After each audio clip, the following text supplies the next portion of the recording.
landscape drawing today. We're going to need a piece of paper, a pencil, some markers, and maybe a little bit of water.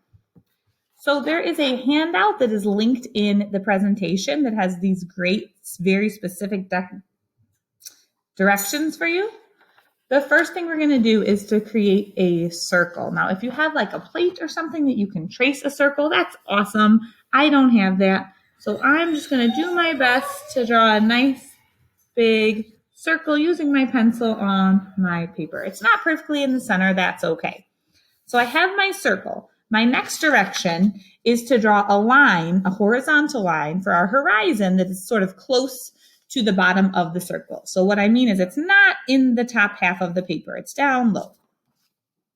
So I'm going to start on this side and draw a horizontal line across that circle. The next line that we're going to draw is this broken zigzag line that shows some more space in our drawing. So I'm going to first kind of lightly draw a zigzag. And then to make it broken, we just have to erase it in a couple spots. You can erase like a big section or a little section. Mine's kind of light, so I'm going to go ahead and switch to marker so you guys can see what I'm doing.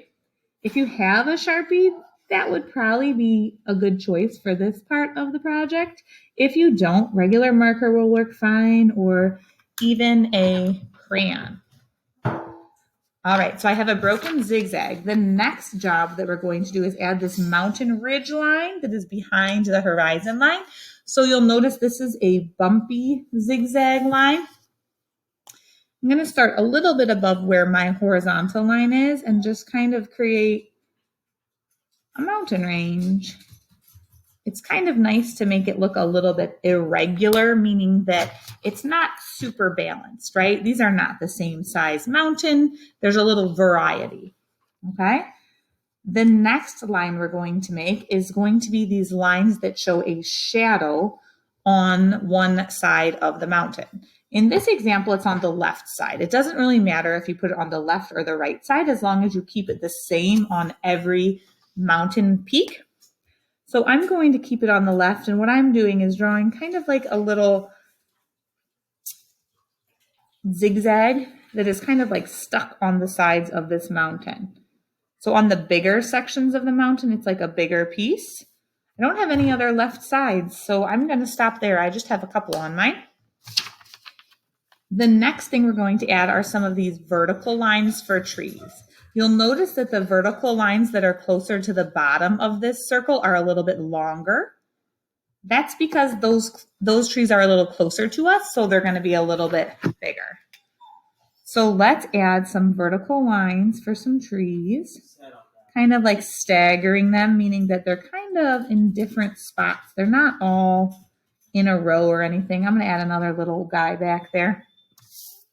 Now, to finish, we're going to add some shading into the shadow. This artist chose to do some diagonal lines to add shading, and they also added a little bit of texture to the mountains with just some lines that are going the other angle. So I'm going to do that now. Inside of those little areas for shadow, I'm just going to draw some straight lines that are going kind of like the opposite diagonal. So mine are going towards the right side. I have one little guy over here that I accidentally put on the right side, but oh well, that's okay. I need to add a little bit of texture too, because the mountains are kind of like bumpy, right? They're not totally straight. So we want this to look like kind of, it's like rock. So just some irregular lines that kind of go in different directions, I think works great. I did those all the way down to that first horizontal line that I drew. Now, to turn our tree trunks right now into full pine trees, we're going to add some dashed lines on either side of that vertical. So these aren't perfectly horizontal. They're kind of going up maybe a little, and then I'm going to make mine go down a little too. I don't think it exactly, there's not a perfect formula for it, but we just want to make sure that our tree is a little bit smaller at the top and wider at the bottom. So let's do that to all of our trees. Now I'm trying to make them look very full, meaning that I'm adding like thick lines and I'm overlapping the lines a lot so that I have a very full tree. These trees in the back, of course, are farther away, so we can't see as much detail on them. So I'm just going to make those a little bit quicker. I have one more tree kind of in the middle here that I'm going to add some more lines to. I think I'm going to fatten up this tree a little bit because it's a little closer than that one. There we go.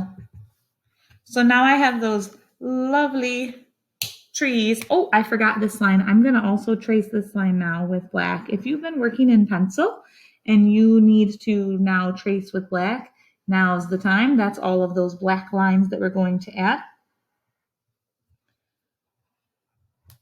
So go ahead and get that all traced. And now it's going to be time for some color. So we're going to use color in our sky, and the idea is that this is going to eventually look kind of sunsetty or maybe sunrisey. So I'm going to kind of just color this in with like patchy lines. So what I mean by that is that my color is just kind of in these irregular blobby kind of shapes, right? It's not like in squared patterns, or it's just kind of overlapping a little bit. I'm using some cool colors, and my lines are moving in different ways. So you can notice here right on that little edge that my blue did overlap the pink a little bit, which I think is good, especially when we're going to do our next little trick. So I'm going to pause my video for a minute and kind of get caught up to complete my whole sky. You do the same. We're coloring in the whole sky portion of this, leaving the bottom white. All right, artists, I'm back.